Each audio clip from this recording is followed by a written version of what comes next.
You've probably thought about using AI images to save time, but have you ever considered that generating images can be an active language development experience?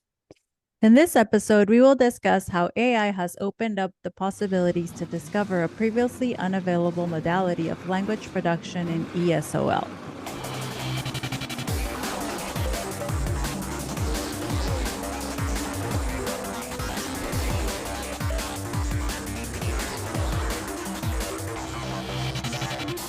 Welcome to the DIESOL podcast, where we focus on developing innovation in English as a second or other language.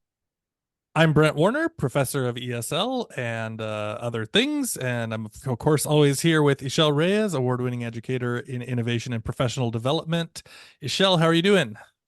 Holy moly. Well, I'm tired, but I'm excited for this topic because we just spent 2 hours going back and forth. Yeah. So today's a little bit different. I think just a little bit different. I think today might be a little bit of a messy conversation because there's a lot of parts here that's kind of undiscovered or undiscussed in the field. And so we're talking about image generation, but we're talking about it on a little bit of a different level today. Mm-hmm. So let's jump in and see what we end up with.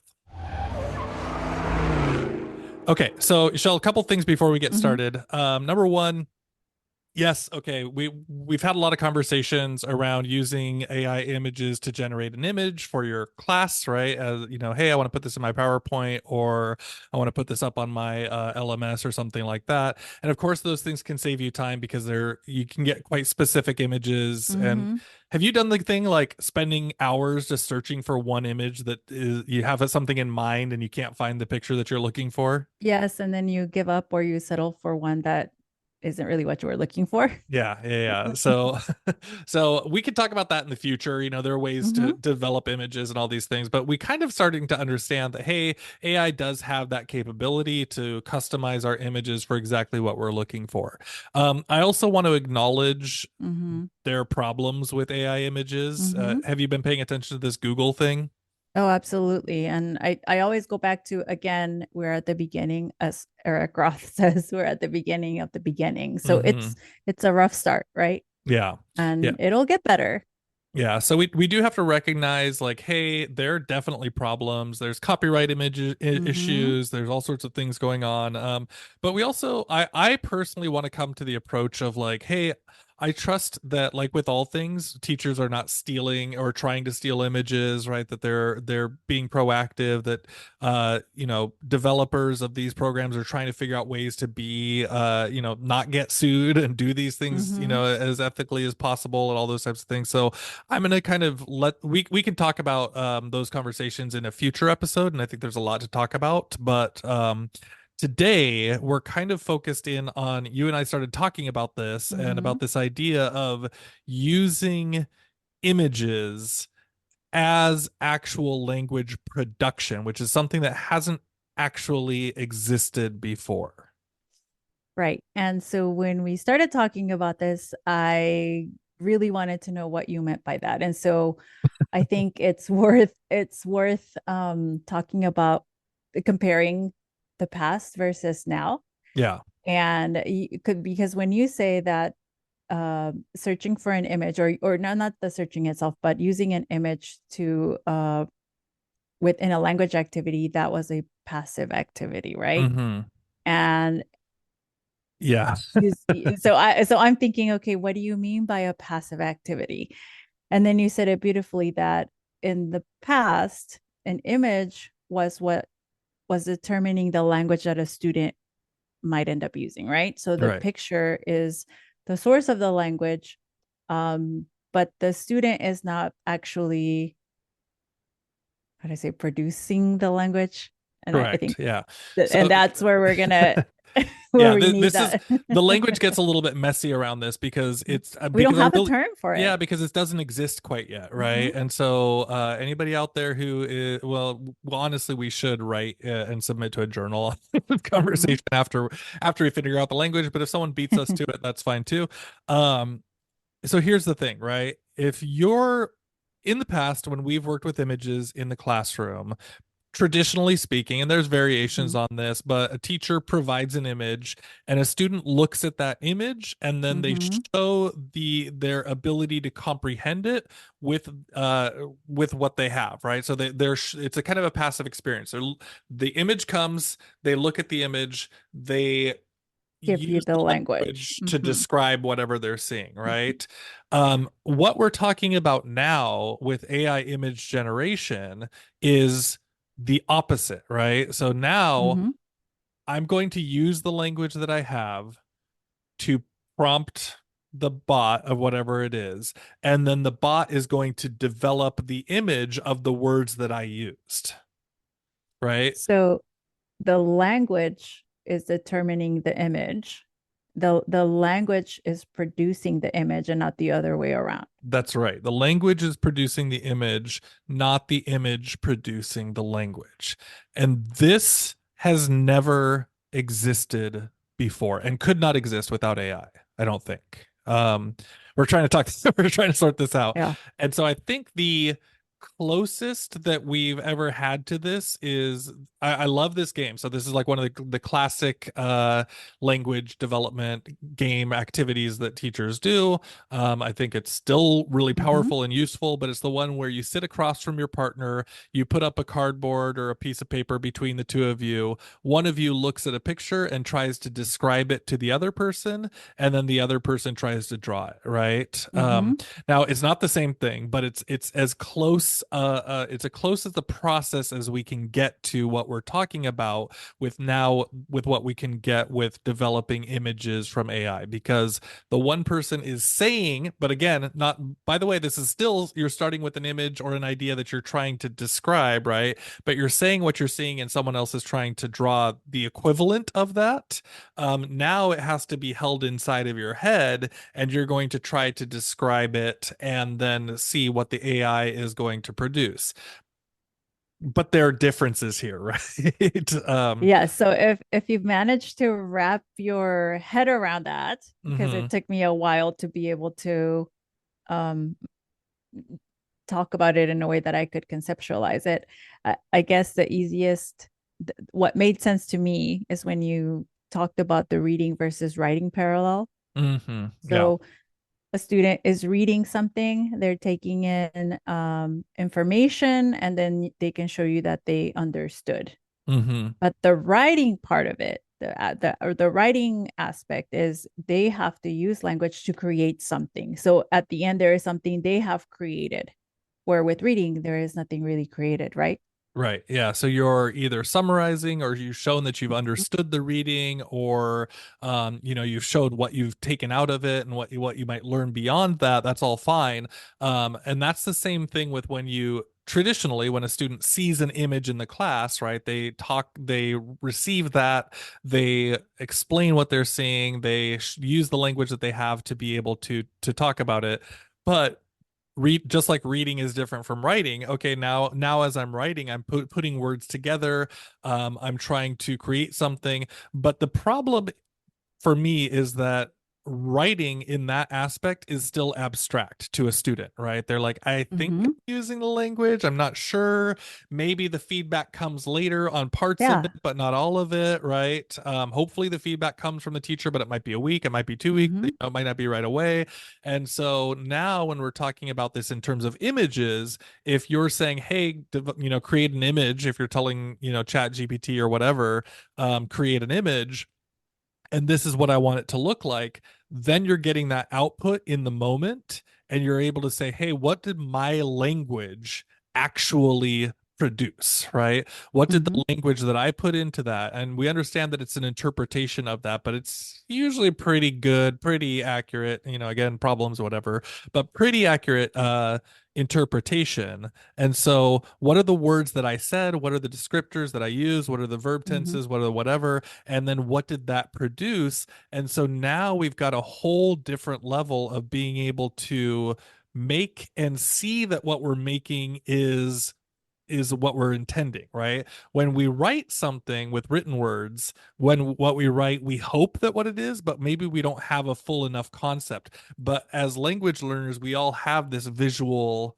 world that we understand collectively, right? Whether or not we speak the same Mm-hmm. language, we can all see the same images. And Mm-hmm. so did that image come out in the way that I was anticipating or that I was hoping or generally, right? And so Mm-hmm. now we have a sense of the language that I used is accurately producing Mm-hmm. the idea that I was trying to convey without any weight on that. So I think it's important to mention here that it's not about that image being the final product. Right. That's not where the language measurement, the development, the measuring of the development is happening. It's as the student is prompting the bot, the student is making real-time decisions about that language, and they're having to think about, as you said, they're having to think about what that produced. And as they're adjusting, it's like the student is able to see that image changing, right?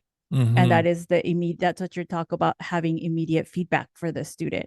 So how much does the language need to be adjusted? How many times do I need to input that, and how does that change that final image? And it's almost like this gradual process of adjusting language prompts, because that is writing, is doing another thing that we don't think about, and that's it's that it is a new way to look at language development in real time. And Mm-hmm. you should be able to theoretically look at those prompts that the student is writing and actually pinpoint, like, oh my goodness, here is where that language started to shift and where that student started to think about this. and and you and I talked earlier about this pre-show, about how rather than the teacher being the one giving the scaffolding, as the student adjusts their language, they're the ones who are laying out that scaffolding for themselves. It's a self-developed scaffolding. Mm-hmm. Yeah. And so this is kind of the idea here is like we've always talked, a lot of people who are interested in game-based learning and Mm-hmm. gamification and these types of things are like, why is it that a student will sit for 12 hours and Mm-hmm. play, I'm going to go back, but like Super Mario Brothers, right? Mm-hmm. They'll just play Super Mario Brothers and just to get that one little tiny timing right on the bounce jump to be able to get the top of the flagpole, right? And taking it all the way back. But we'll spend a long time doing that, right? And it's like, and then, but with language learning and something that's going to build value for you, we can't get it there, right? And so it's like, Mm-hmm. what's going on inside of the game player's brain to develop that little skill to get the timing right, to get some little point of perfection right, just to be able to get the points or whatever. And then that doesn't happen a lot uh in language learning, right? And what's the Mm-hmm. reason for that, right? And so I'm sitting there looking at that and going, yeah, boring. It's like this language learning experience is not fun, right? In many ways. And so how do Mm-hmm. we start talking about this stuff? And it's like, well, because I'm getting that feedback, because I'm able to interact with it immediately and see what I'm doing and see what I'm making, right? And so Ishel, I was talking to you earlier about I'm just on very low level. I'm trying to learn guitar and I'm using an app called Musician. And I can just sit there. My plan is to sit down for 15 minutes and then all of a sudden an hour and a half is gone as I'm just working on this tiny little riff or I'm working on this, fingering position or whatever else it is. And so you can get so involved when you're in control and when you're getting that feedback moment to moment, which is something that we've never really had a lot of for language development. And I know, of course, in the classroom, teachers are giving feedback, but not customized individual feedback to 30, 20, whatever number of students all at once, all at the same time. And so this whole thing of like where AI is able to do that and make it fun and engaging and interesting for students is uncharted, right? It has not this Mm-hmm. not existed before. And I think this is a thing where we have the arguments, oh, is it good for learning, is it good for whatever? And it's like, yes, we have actually, there is Mm-hmm. research out there already, from Mm-hmm. long years of EdTech integration, whatever. But absolutely, right? Students want to do these things. They Yeah. want something that's fun and integrated and that shows them their own progress and that challenges them to intrinsically challenges them to say, oh, I Mm-hmm. can do a little bit better than this. And then the amount of critical thinking that it takes for a student to start putting themselves in what I will say the bot's shoes, Mm-hmm. and to be able to think about, is the same skill that we are using when we are writing for an audience, right? So that create that again, that's just AI guiding students to make deeper connections to the materials, to make deeper connections about the way they're forming words that they're forming. And it's not just they're not typing in one word um prompts, right? It's got to be a phrase or a sentence, and then they're adding to it, and then pretty soon now you've got a paragraph, and now it's like, well, let me now adjust that paragraph. When we ask our students to write drafts, they don't Mm-hmm. get excited about those little words and adjustments they have to make, by the Yeah. way. Yeah, no, it's totally dull, and you don't see how, for a student who's learning another language, you don't see how rearranging, the clauses in the Mm-hmm. sentence makes it more powerful or more impactful. But you do see that maybe with an image that you're like, "Oh yeah, that really looks like what I'm thinking about," or that gets me Mm-hmm. excited to think about the next part of it, or oh, now that it's, and again, we know that the AI fills in the blanks, right? And so it's like it's not going to do every single pixel as a description, right? But it's going to say, hey, it's putting in these things. And then you might say, oh, hold on a second. I do want those people in the background, or I want those, instead, this is a science fiction setting that I'm trying to imagine, and I want them flying on jetpacks, but I didn't think about background people Mm-hmm. before. So now I'm going to start adjusting that language as well, so So like, mhm, it's the again, it's that self scaffolding, and it's coming as the language is developing, and you're seeing another version of that image being that's right. produced. That's right. And so when students start putting that into an assignment, so let's say they put in let's say your final assignment for whatever work you're doing is, hey, put in your entire prompting history and then put in the images that generated out of it with each prompt.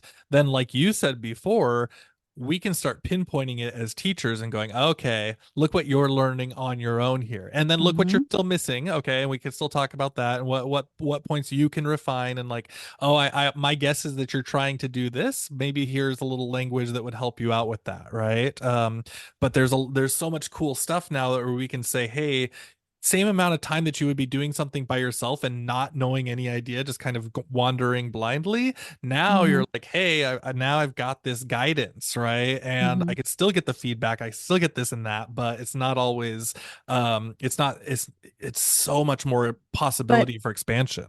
also, I'm thinking, Brent, as we're talking about this. So at the beginning, pre-show, I was saying how it's so important to not focus so much on that final image as the thing. That's right. Yeah. And I think that as students are working with these prompts and seeing that, they will come to appreciate what it took to Mm-hmm. get to that image in the same way that you would feel proud of an essay because it took you this many drafts, and perhaps it's a little bit um, more connected to, you connected with it, so you feel more tied to it. Maybe there's more of a personal pride, Yeah. because Well, I and think after that many prompts, man, I would be proud. it's a little portfolio you're building actually, right? As you're going Absolutely. through, right? And so you can see, and you can really at a glance see the progress or the changes that you've made, right? And so I think there's just so much to keep things Yeah, as brief as possible doctoral today. students, I mean, we this have is, a this yeah. is like three dissertation topics right here in this episode. And it's so exciting because like I said, it has not been discussed as far as I know, but it hasn't been developed as it's a new modality of learning, right? It's a new Mhm. modality of New way of an looking at, approach in right, TESOL. Hmm. right, right. Fascinating, absolutely fascinating. Definitely. Okay, so at the bottom of diesel.org on the homepage, you can find our email subscription list. It's under newsletter when you scroll on down there. And right there, we have a very clear promise, no spam. And we have stuck to that. We we basically haven't sent anything, but we're going to start sending out messages about once a month. I think we'll see, maybe twice, depending on how often people want to get updates. But some of the information that maybe you're not able to catch everything, or maybe you forget and you want to kind of know what's going on. So we want to send an email on occasion, nothing too heavy. A few things, both of us are now posting more videos on YouTube, and then we've got different social media sites that we're on. It's a little bit tricky to keep track of, and so you don't have to keep track of it. We will keep track of it for you, and we will send out the occasional unobtrusive message and maybe a few links that might be useful or interesting things that we think are possibly worth exploring. So if you're interested and if you'd like to join us there, you can get some special bonuses and some other fun stuff. You can go sign up at diesel.org. That's DIESOL.org, and just go drop in your email address at the bottom of the page there. And we would love to have you on the list and join us wherever we are. Okay, so Michelle, we'll keep this part brief here, but I've written about this stuff in Mm-hmm. a little bit more of a practical application, and we've been talking about this in a different way, and kind of are now unearthing the pedagogical implications of it. Mm-hmm. But I wanted to talk at least about a few of these image generating activities that we've talked about in the past, or that I've written about and that you've written about a little bit too. So very briefly, definitely there's room for creating images for the teacher, to Mm-hmm. say, hey, this is going to be something that will help you out. So I've Yeah. done one If or you're two. interested, yeah. Yeah. If you're Hmm. interested in mine's maybe a quick and dirty beginning type lesson to get you started, I would Yeah. say. It's great. It's really Yeah. interesting too. Yeah, for sure. So briefly, what is that? Mm. Well, I was interested in generating images for the class, not my students generating the images, but I wanted to have images that would help them to be more interested. And of course, I can find images of humans doing things, but I decided to make it into animals. Hmm. And so for every human character that normally I would have as an image, I changed them into chickens or cats. Hmm. And because it was funny, the I mean, chickens crossing a sidewalk but wearing suits. Uh-huh. So now that that conjures up images of people in London, I think, is it? Yeah, like the The Beatles Beatles. Yeah. album cross. And so Uh-huh. and so it's stuff like that immediately grabbed the attention of my students. And so they're able to remember later what we had talked about. So that helped to support their language development. So that was kind of where that tutorial went. So if you're interested in that, it's in our sister blog and we'll link it on the show notes. Yeah. But you had ideas that actually kind of show you what we were talking about, looking at Yeah. this language development. Yeah. So a couple of geez, when was this? I think it was maybe back in December or Been a while, something, or yeah, because early because January. Yeah. yeah, yours inspired me to try it out because I thought, man, my students, I have lower level students, so plus we Yeah. don't have a lot of time. But this is what inspired me to go out there and like figure out what I could do with it. Yeah. So for the TESOL blog, back in January, I had a post called 5 ways to use AI generated images in your classroom. And a couple of them are teacher starting, right? So creating images where students have to find the connections between the different images, or which one doesn't belong type of things. But then I had a couple other ones. So the next one I had in there was idiom adventures, right? Where it's you take an idiom that maybe doesn't make sense to a student, but then the student will then take that idiom and create an image out of it and make a connection for themselves between the meaning and the actual visualization of it, right? And so Mm-hmm. if you're saying something, it's like tickled pink, right? It's like, well, why does Mm-hmm. tickled pink mean blah blah blah, right? And it's like, okay, so let me generate some images. And actually, I'm a little, maybe I shouldn't say that one. I'm not sure what would come up on an image with tickled pink, but like the example I gave on the blog was kick the bucket, right? And so it started off with like, hey, it's exactly what you were talking about too, is this idea of Mm-hmm. iterating through it, right? And Mm-hmm. so we say, hey, first it's going to be kicking the bucket, and then it's like, okay, it's just someone kicking a bucket. But then you kind of say, well, hold on a second, I want it to have death in the background, and then they did it, and it's like, and it was like not wanting to do exactly, but so he said, hey, now let's create this image of someone clutching their chest, right, with death in the background, and then but the person was still smiling, and so then put a grimace on their face, right? So they kept working through the iterations and then being able to see, and then we go, okay, now as I'm playing with that image, I'm generating that image every single time. Well, now I'm also reinforcing the meaning of the idiom and trying to create an image that connects it to me. And so the students can go through that kind of process. And this is exactly what we're saying is like now it's on them to be able to say, hey, this is the language I'm using, this is what it's making, this is how it has meaning to me, and all of that then makes it a much more permanent image for them in their head. I thought that was very interesting, the one with the idiom. Yeah, By the yeah. way, fun fact, tickled pink has been on several of our episodes. It's stuck in our head. You know why that Go always watch sticks. the idioms episode. Yeah, you know why that one sticks in my head Or so listen much to is it. because I had a student run into me randomly and like saw me and wrote a note and said, "Brent, I'm tickled pink to see you." And I was like, "Oh, you know, like you probably learned that in one of the classes, but like how often do we really say that?" Okay, so a couple other ones. Grammar grams. So it's like this one is one where the student can create the image and then use it to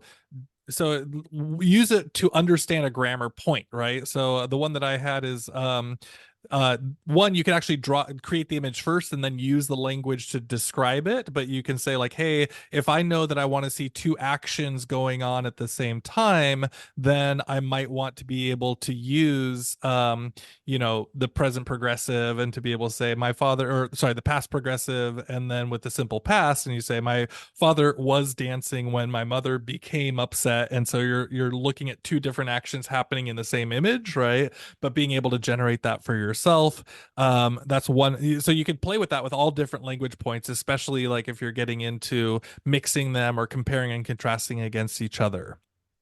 Um, and not only that, but you can do all sorts of things where students are saying, hey, I want to be able to understand prepositions of location, how things are in relationship to one another, and develop the images that way too.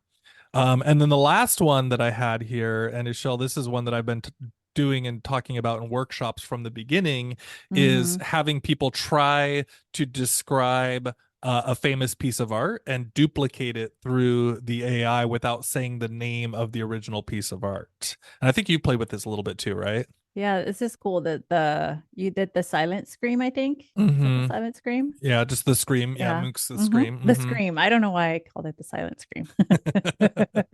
Sure, it's silent. It's not actually making noise.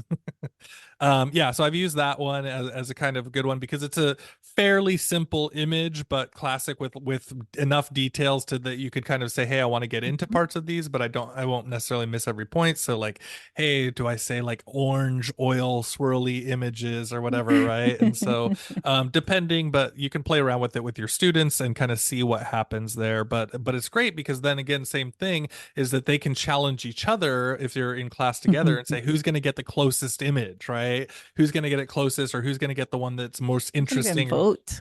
Yeah, and they Yeah, can vote and you can vote do on them. little competitions with each other. But again, they're going to keep playing with it and say, "Oh, why did you get that language right, but I didn't get it, and yours looks closer, or mine looks different. What did I miss, you know?" And so again, it's about that processing of their own language and seeing that output and then being able to interact with it and make changes based on the language that they thought they were using. Right. Very, very cool. Whew, yeah. So there's a lot to look at here. I think there's far longer discussions going on in the future here, but anyways, there's plenty. We're posting about this on AI and ESL sometimes. And check the show notes for more information or more examples because we've got a few other ones that we've played with too.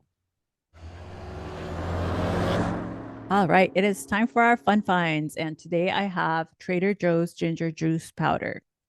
Juice You can powder, get juice powder ginger juice. if you like that. If you Oh, none like of those that words go together, right? that little kick after you sip on some water that Yeah. you where you've mixed the powder, Uh-huh. um, and the health benefits of ginger, then that's your mix.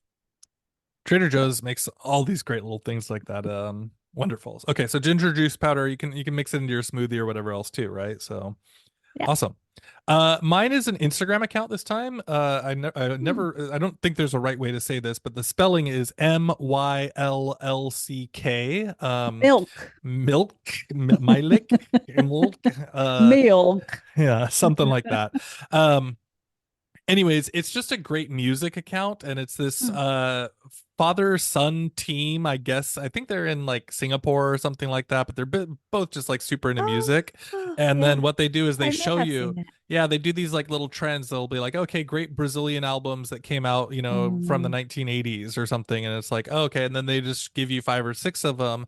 And I have just discovered so much cool music because of it. It's like world music or mm, different styles of things, and so and they're both just so happy looking too. They're just like so stoked to be sharing music with everybody. hmm. So it's a great account if you're interested and want to kind of discover some different music in a new way.